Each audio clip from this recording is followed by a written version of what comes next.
Good afternoon, everyone, ladies and gentlemen, to everyone who is watching. My name is Alifia Bintang from Energy Investment Management BV and Indonesian Energy Innovation Challenge. Welcome to our webinar about driving innovation for Asian energy future.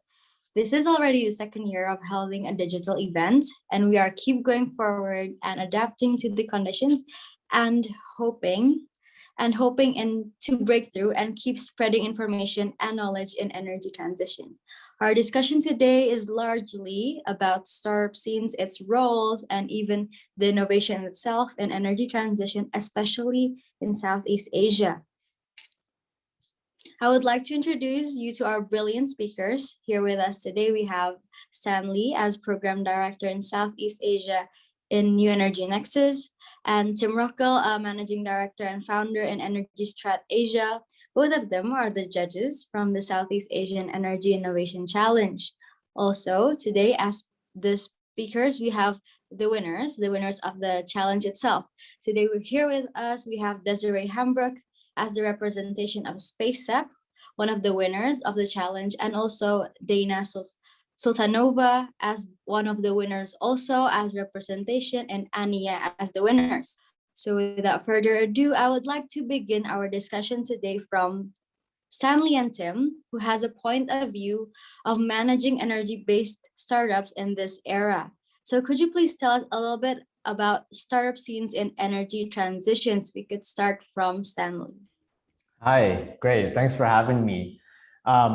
Well, I'm the program director for New Energy Nexus in Southeast Asia. So it's an organization that is from the US, originally started in 2004, but 5 years ago, we started building energy startup accelerators throughout Southeast Asia for this main purpose, to promote the ecosystem, to make sure there's a healthy amount of new clean energy companies coming up in each country in Southeast Asia. So we're live in Thailand, Indonesia, Philippines, Vietnam.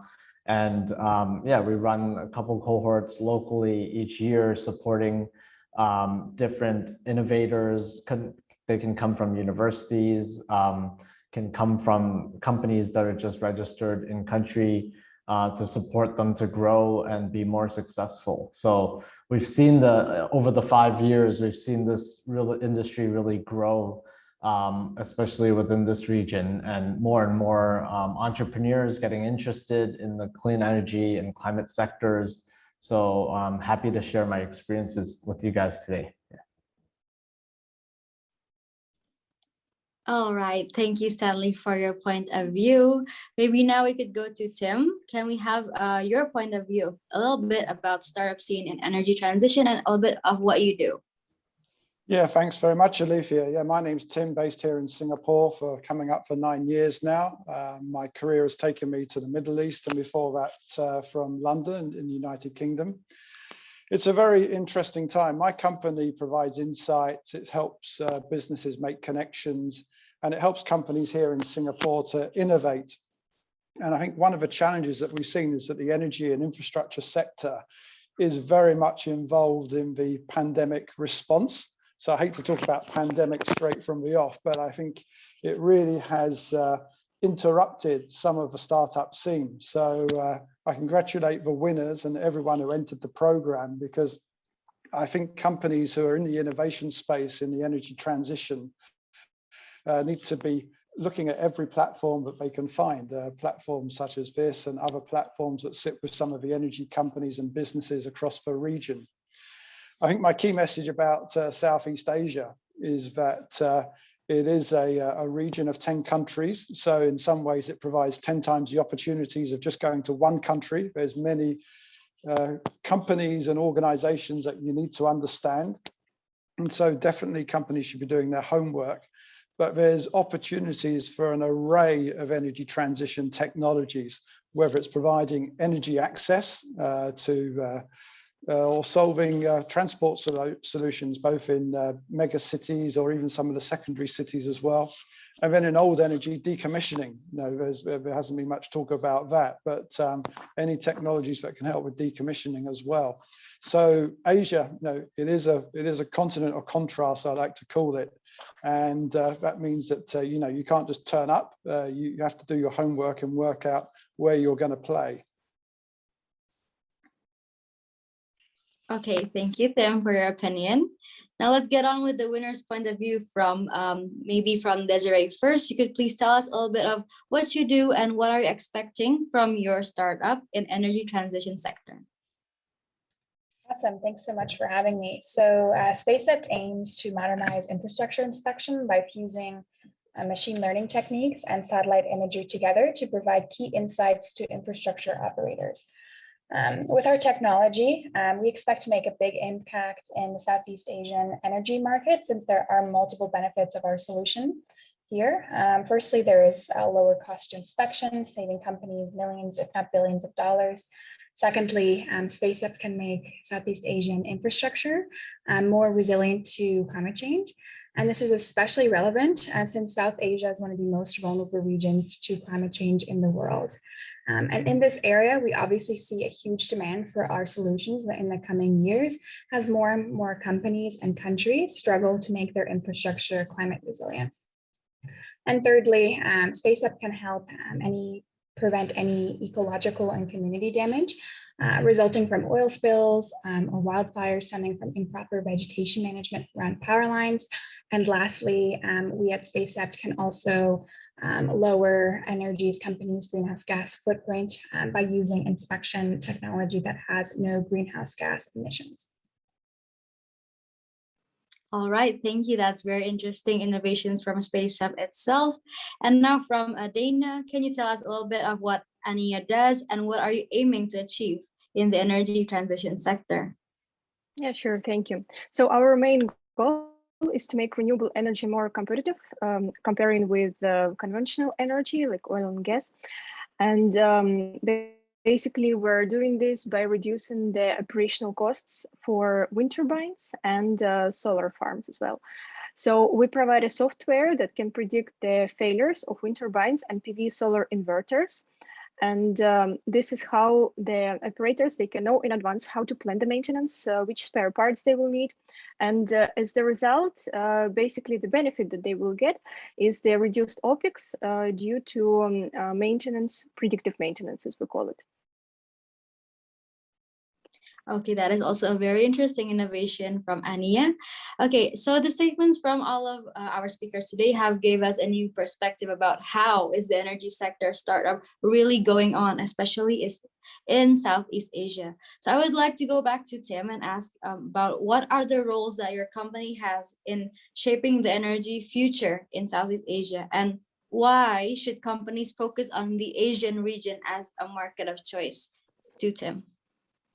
I think really because there is just so much transition. So this is a region that is still growing rapidly, and energy as a component of GDP is still significantly large compared to, say, the OECD sector. So that's an important point to note. And I think, particularly with COP26 coming up, it's worthwhile noting that, Asia's starting at a very different place. I alluded to some of it, opportunities in energy access and decommissioning. But there still is a transition that's required. So, I'd like to congratulate the winners who are providing technology which is really suitable for the region, both on the interconnectivity that's going to be required. And if you just look at the region on a map, you'll see that there is an awful lot of interconnectivity that's needed, both to make systems more efficient, but also to kind of move green electrons around and potentially later on green molecules as well. So all of this new kit needs monitoring, and it does behave differently in this region.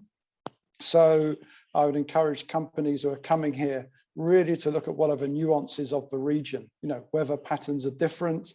You've got very much archipelago structures which are difficult to monitor using conventional means, and people want access to data and don't necessarily always have as much data connectivity and bandwidth as you might have, say, within the European Union.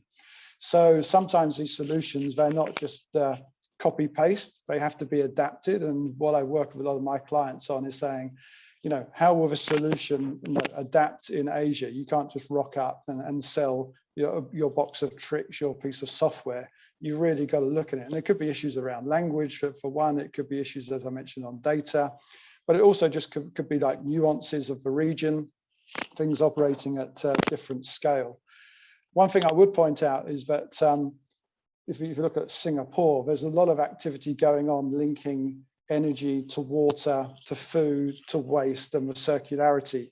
So it's not just necessarily looking at solar panels or windmills, it's looking at all of the technologies that are going to be required, interconnecting. If you take buildings, don't just focus on the building, but focus on the district and districtization. I think there's going to be a lot of those types of technologies that are going to be desired in this region. All right, thank you for your opinion. And I also completely agree about having to adapt a lot of technologies, especially in Asian region, but it is also very desiring to develop in this region. And as you have mentioned before about how COVID has affected, especially in what you're doing, maybe could you tell us a little bit about that? How has COVID affected the innovation scene, especially in Singapore? Sure, yeah. I mean, I'm seeing some really innovative companies and coming up with some great ideas. Some have proven the concept and even proven the value of their ideas.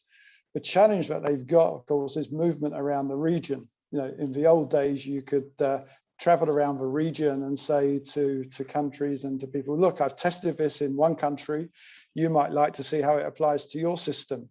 Now, as I mentioned, there's two dilemmas. First of all, you can't jump on planes right now. And until that opens up, that's going to be a challenge. So it's a lot of knocking on doors. You need a lot of tenacity.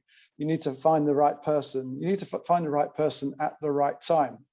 Because a lot of the energy companies, as I said, have been called by the governments into pandemic fighting measures. So their attention is elsewhere, not least on the safety of their own people as well. So I think, you know, it's a lot of knocking on doors, but I wouldn't encourage companies to turn away from the region. I would say look at alternatives. If you develop technology in the region, look at maybe some longer corridors where you can commercialize, say back into Europe or into the United States or even Latin America. There are other options available, and really just stick with it, because when the region does open up, you're going to be in prime place in what I would consider the prime growth region in the world right now. All right, thank you, Tim, for your opinion. It may be a challenge at first, but as we are today too, we are meeting virtually, and by this pandemic, we can meet everyone and have meeting and discuss also about these kind of topics via virtually. And I'm going to Stanley next. Knowing that there are big movements in developing startups energy sector, maybe from Stanley, you could help me with this question. What factors would be best for enabling a healthy energy startup ecosystem? Yeah, and you know, Tim mentioned a lot of these specific industries, and but you know, a combination of the right local domestic policies, right, in each country that promote that specific technology or industry.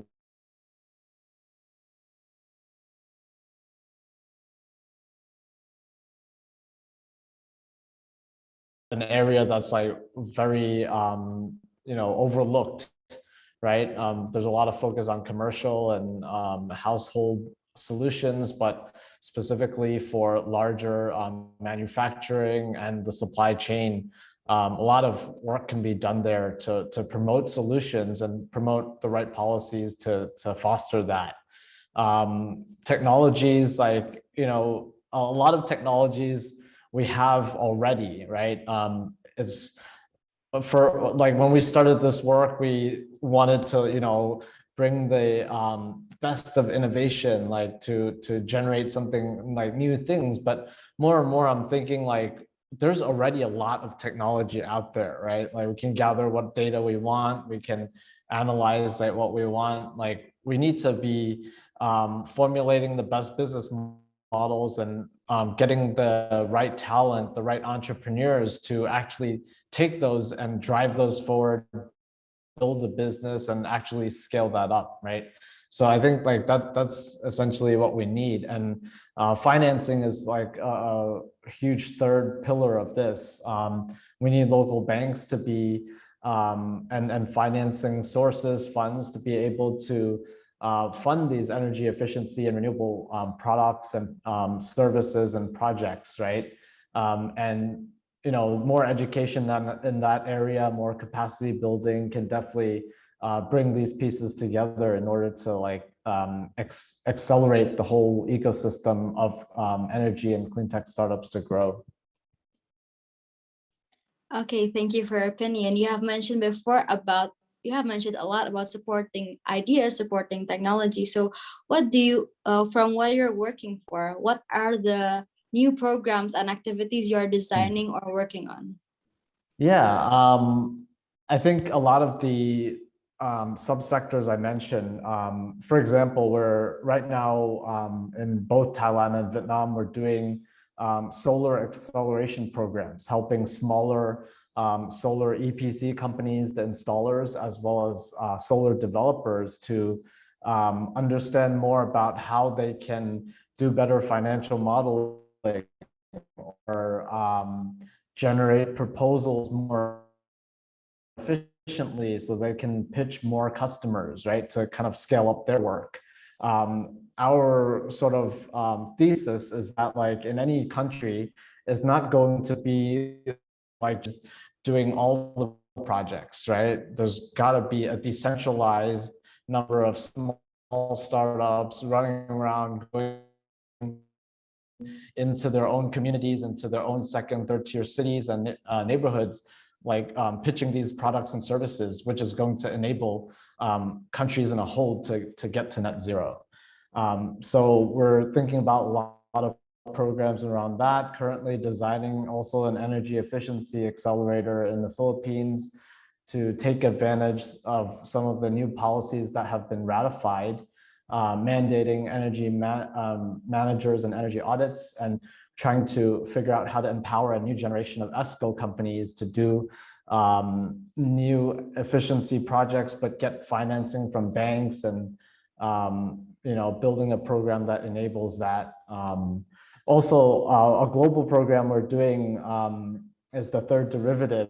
It's our climate accelerator and fund. So that's our joint venture with the Rocky Mountain Institute. It's focusing on very heavy emitting sectors such as transport, agri, and food, also industrial efficiency and the likes as well.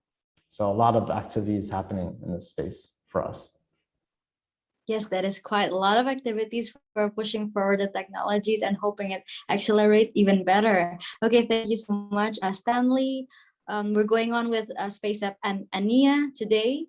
And with both of you, we could also dig into more innovations that young generations have as a strategy for the transition. So I'll ask to SpaceUp, maybe Desiree first. What are your strategies to accelerate the energy transition? Maybe you could also mention about why SpaceUp, assuming there are many drones and satellite companies out there.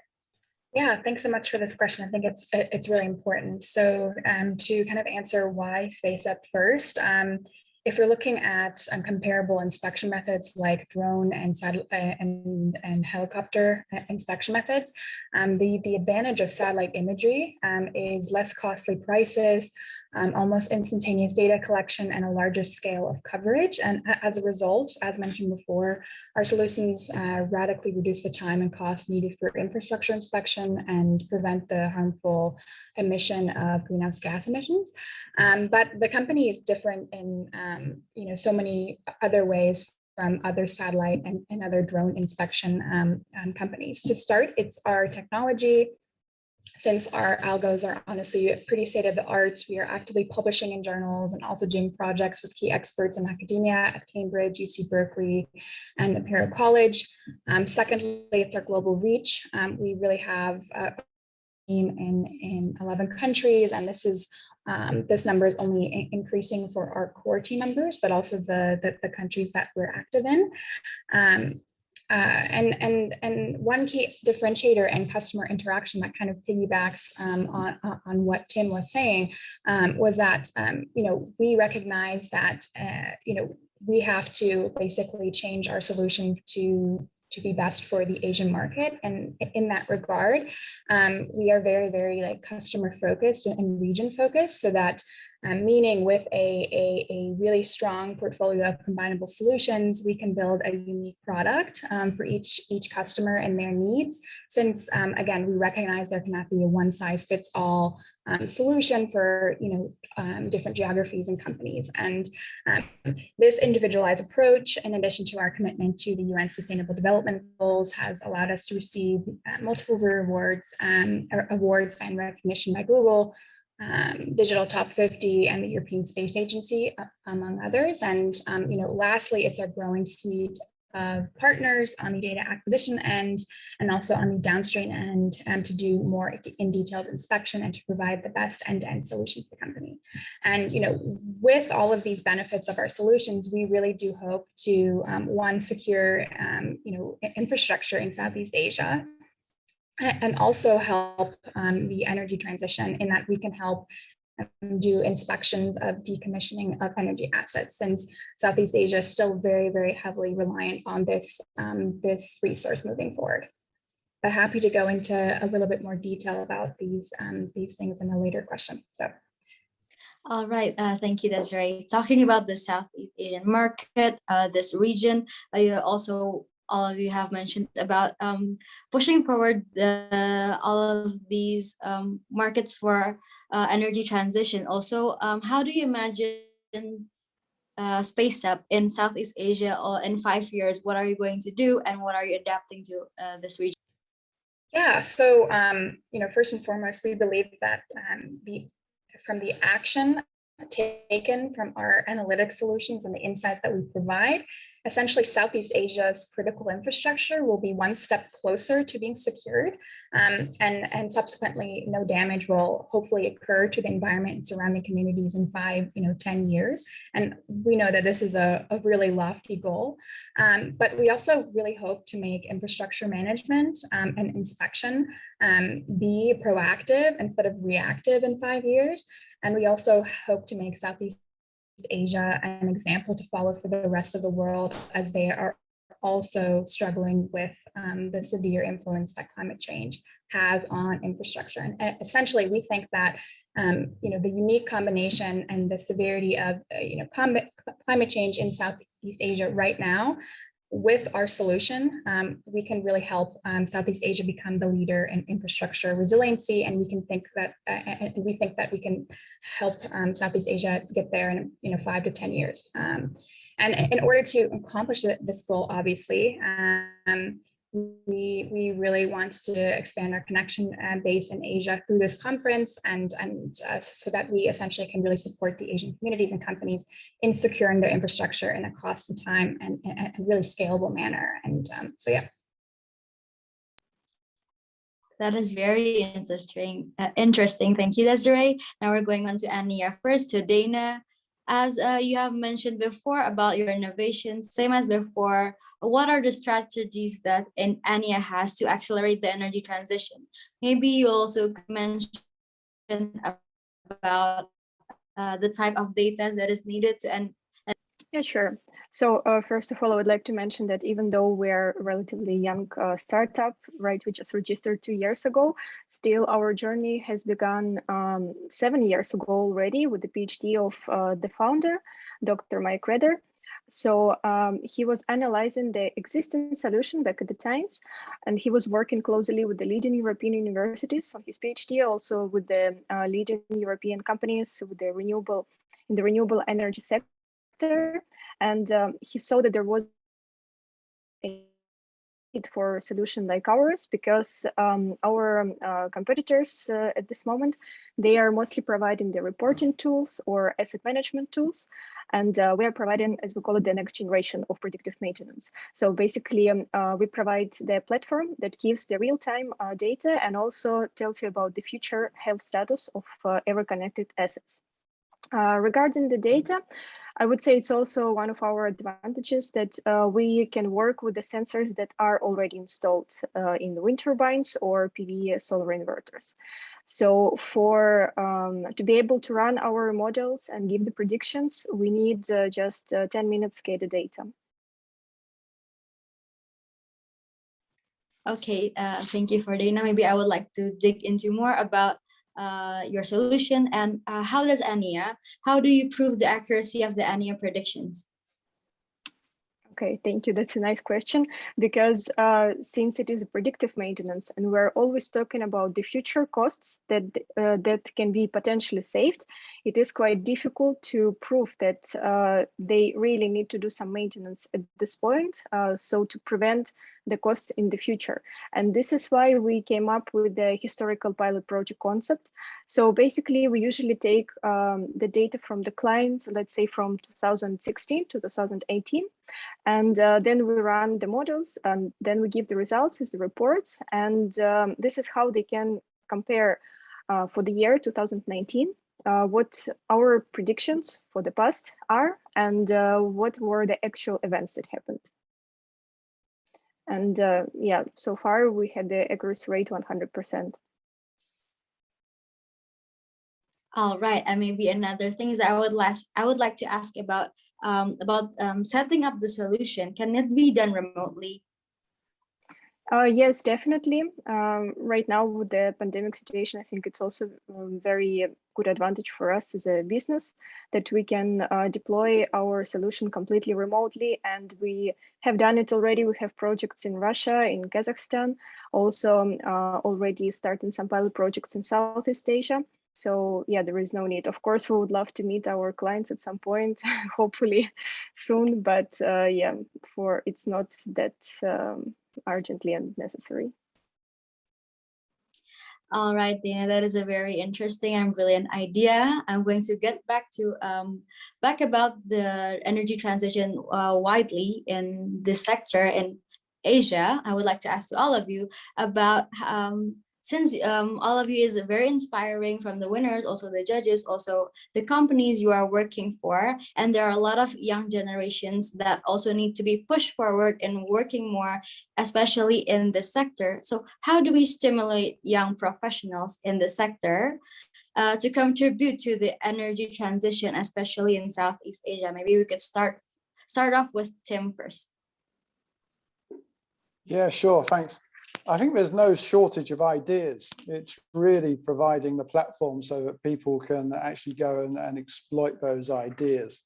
And the challenges that I help companies with is not so much on the technology side. Generally, the founders are very good at dealing with that. It's more around the commercials. So I call it getting customer ready and getting investor ready. So when you're getting your first customers in the region, really looking at kind of, first of all, what are those customers going to bring to you? Look at the outcomes. What are you going to achieve at the end of it? And that's a first area where people can sometimes make mistakes or rush in too early and jump on the first opportunity that comes by them. And I can understand that, it's very difficult to turn down an opportunity. The other thing I would say is that companies, there's an awful lot of information out there, but it's not just a question of Googling and gathering. There's a lot of conversations that need to take place. And people will offer you their time. If you reach out to people, whether it's through LinkedIn or kind of get in touch, you'll be amazed at how much people will share information with you. And that really kind of builds another layer to your understanding. And when you then go and approach programs, Stanley just mentioned some great programs that he's doing, you'll be able to judge if that's the right program for you. And again, these programs, look at what they're offering. It's not a case of just jumping onto a program, but what are the outcomes from the program? What are you going to learn? If you've already been for a similar program where they're going to teach you kind of like marketing and that type of thing, then maybe you want a different type of program that's going to be more practical and give you direct access. So have a look around. And then I think, the government agencies are all very keen to support, innovation, development of R&D, but particularly commercialization. And, there was a word that was mentioned by Stanley earlier called scale. And I think very much governments now are switching to solutions that scale and solutions that are about scale. It's no good just looking at one thing that's going to, you know, make a tiny bit of difference. It's really what's going to move the needle, and move the needle in terms of either getting more energy, you know, into the 700 million citizens in Southeast Asia, or moving the needle in saving money when it comes to building out or operating infrastructure. So I think, you know, before you approach some of the government agencies, you've really got to have done that homework.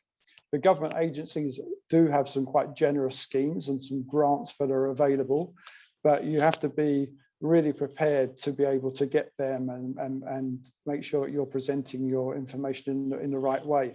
Again, they'll be happy to help, but it really does help if you help yourself. So I think that's my message really, is look at Southeast Asia as a lot of opportunities. You can't serve the whole region from one country. You know, Singapore, you know, might be a landing pad, but you've really somehow got to get in front of the clients in each country. And to do that, you need to really build up your networks. And it could be that you access a client for a third-degree connection, perhaps, but that's what you need to do in these times. All right, thank you, Tim, for your opinion. Maybe you could go next to Stanley about how do we stimulate young professionals in the sector? Yeah, that's something me and my team spend a lot of time thinking about. You know, when we first go in and try to support startups, right? We try to identify, all right, how many energy related clean tech startups are there in each country, right? We realized that we need to continue to grow the earlier part of the pipeline in order to ensure that there's more companies who will be developing and scaling later, right? So we put a lot of effort and attention on ecosystem building, working with different universities. So in each of the 4 or 5 countries that we're operating in Southeast Asia, we work with about 10 universities in each country. We go in, we understand what researchers are working on, if there are energy and renewable energy types of schools and departments or faculties. We do boot camps with them. We have like students form teams. We support them in developing those ideas into like a business. We also run larger hackathon events where you get a weekend to form a team. There's like different challenges from industry, commercial partners or corporate partners saying these are the challenges, please hack together a solution for us, right? And sometimes like, you know, those can lead to follow-on conversations, but those types of events are a great way to generate a lot of hype and attention from younger audiences. Also, mentorship, we focus on linking up the right mentors to these young professionals who may be future entrepreneurs, and also internship programs, like things like that. And to really scale it up, we're coming up with our own digital content. So working with content partners, but we're creating this new energy academy, which our first course is on the technical and business side of creating a solar business, right? So you can go consume that content, and we're identifying offline partners in each country to provide supplemental hands-on training as well. So some of the things that we're trying. All right, thank you, Stanley. Also to Tim, before I completely agree with both of your opinions that the best way to stimulate it is also to prepare a support system, especially for young generations. Now heading to Dana and Desiree, maybe to Dana first, as both of you are the young generations and you are inspiring also a lot of people. What would you like to say, and what would you like to do to stimulate other young generations to contribute just like you did in energy transition? To Dana first. Okay, thank you. Yeah, I just wanted to add a little bit more to Stanley's point before. There is a very positive thing that I noticed recently since we started recruiting campaigns. And I was also involved in the later stages of the interviews. I heard so many times already from the candidates that they would like to work in environmentally friendly startup. So one of the reasons why they would like to work with us, it's not the nice location, salary or whatever. No, like it was before, probably like 10 years ago or something. Now, a lot of people, they are really very oriented on sustainability, and they would like to do something meaningful for their work. And yeah, I think it's very inspiring already. And basically, I can only say that me, myself, I'm coming from the oil and gas industry. So I had education, and then I was working in the oil and gas company. And then at some point, I was just thinking of all of the things that are happening on Earth, basically. And yeah, I decided that I would like to move more towards green energy and to do something better in life. Okay, thank you, Dana. So environmentally friendly working areas is also very important, especially for young generations. Maybe to Desiree, would you like to give your opinion about stimulating others? Yeah, no, I definitely agree with Dana on everything that she's saying. There are there's so much more interest from young people and older generations alike about sustainability. And the one thing that I would suggest to young people who are passionate about this is to really early on in your career get experience in different companies that are helping the energy transition or are being with sustainability as part of their mission. So what I would suggest is early on do a couple internships in startups, because there's this huge influx in kind of green startups out there. So I would definitely suggest doing that and also partaking in different challenges and competitions that relate to that. But yeah, that's what I would recommend. Okay, thank you, Desiree, for your opinion. Next, I'm going to ask another question, a lot about predictions. How would you predict the changes of energy that will happen in 10 more years? I would like to ask to all of you, but maybe you could start from Desiree first. Would you give us your opinion? Changes in 10 years. I mean, one is hopefully by then the majority of key decision makers are kind of aligned across the world, not only in Southeast Asia, but also Europe, South America, et cetera, et cetera. So I hope that in 5 and 10 years, we will be really taking an active, globally taking an active stand in really helping support the renewable energy transition so that we can become net zero. So that's what I hope for. And a lot of different companies from the company of Alima and SpaceX can help support that. So I hope that a lot more people have the courage to start their own companies. Young people can start solo developing and things like that, so that we collectively, not only these big companies, but we collectively can help the sustainable energy transition.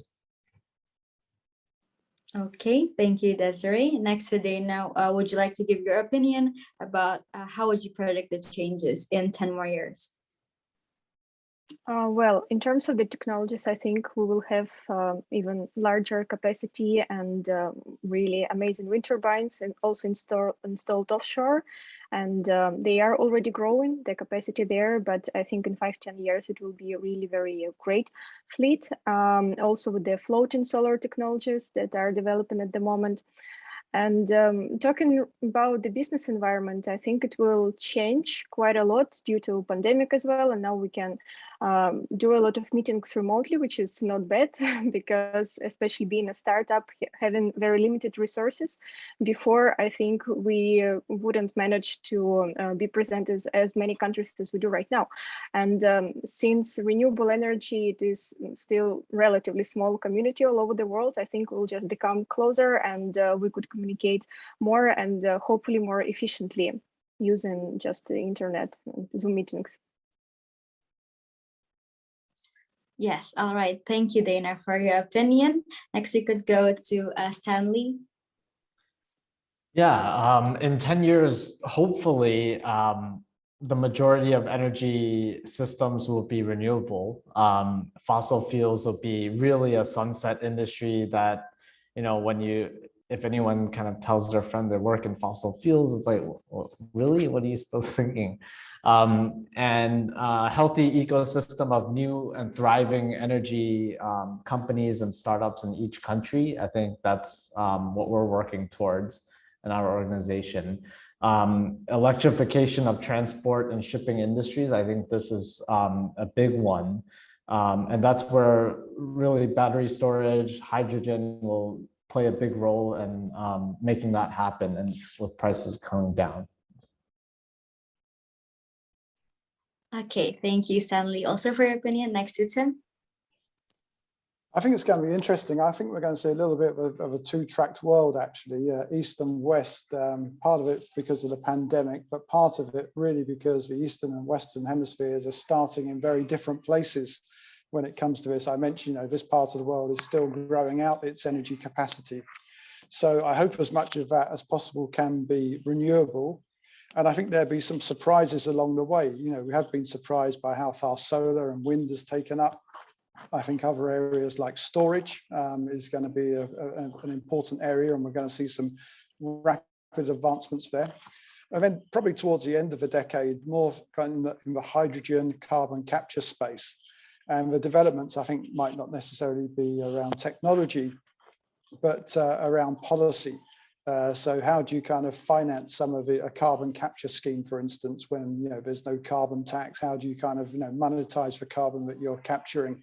So I think the policy needs to catch up as well.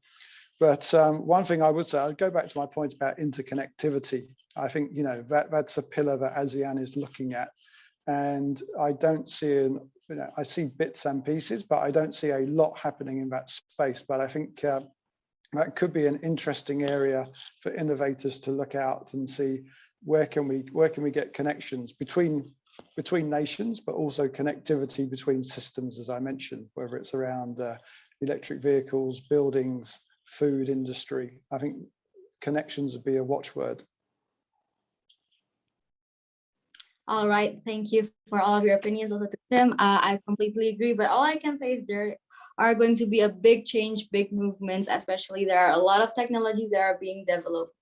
Also, I'm very interested in our conversation today, but it seems that we have very limited time, sadly. So for the last session, I would like to hear a closing statement from each one of you. And also you could highlight about your contributions further about the transitions that you're going to do. So we could maybe start with Dana for your closing statement. Okay, thank you. So I would say that first of all, probably the big companies, they should be more flexible with the technologies that they would like to adapt, and not to be very conservative in their mindsets, and because it takes a lot of time. So that would be really great if many of them, they are already quite open for the innovations, but not everyone, unfortunately. So that would be really great to see this change in the next few years.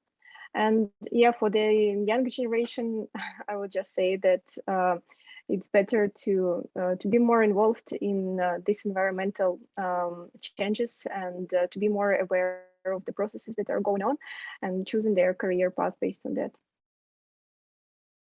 Thank you. Thank you, Dana. Next to Desiree. Yeah, I definitely agree with Dana on, companies, energy companies in general should become a little bit more open to innovation, so that they can essentially meet some of these climate goals and meet and kind of adapt their infrastructure to climate change. So I definitely recommend that if a lot of energy companies are attending these conferences and are attending these type of webinars that deal with innovation, I think that's the best way to get exposure to what is out there. And I really hope that in the coming years, 5-10 years, a lot of these big energy companies across the world will be implementing a lot of the solutions that these newer innovative startups have. And we at SpaceUp definitely hope to work and collaborate with a lot of these larger energy companies across the world in helping them do inspection of pipelines, oil asset decommissioning, as well as above ground power lines, distribution and transmission power lines. So yeah, we definitely hope for that, and we're very optimistic, especially given all of the engagement across all sectors on the policy end, but also on the private sector end, and really generating innovative solutions to key renewable energy problems. So yeah. Thank you so much, Desiree, for your opinion. We could go on next with Tim for the closing statement. Yeah, thanks. I think what we're on a lifelong learning journey. And if people are learning kind of science, technical, engineering subjects at school, they've been taught in the same way for decades, but that's changing rapidly. And we're seeing now courses emerge, engineering and finance, engineering and sustainability, courses where people are trying to transition, as Dana mentioned, from kind of, fossil fuel into new energy. And, the wind industry in particular has seen, some of the skills from offshore oil and gas move into offshore wind. So I would say to people, you don't stop learning when you join your first company. Keep educating yourselves.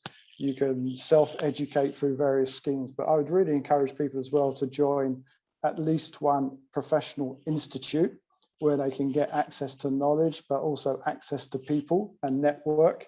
And I think, that will kind of really help as careers develop, because even at the end of this decade, I think the world's going to be very different. So the skills you learn now in engineering, it's taught very much in kind of individual disciplines, but more and more, I think we're going to have to see kind of more cross-discipline solutions come.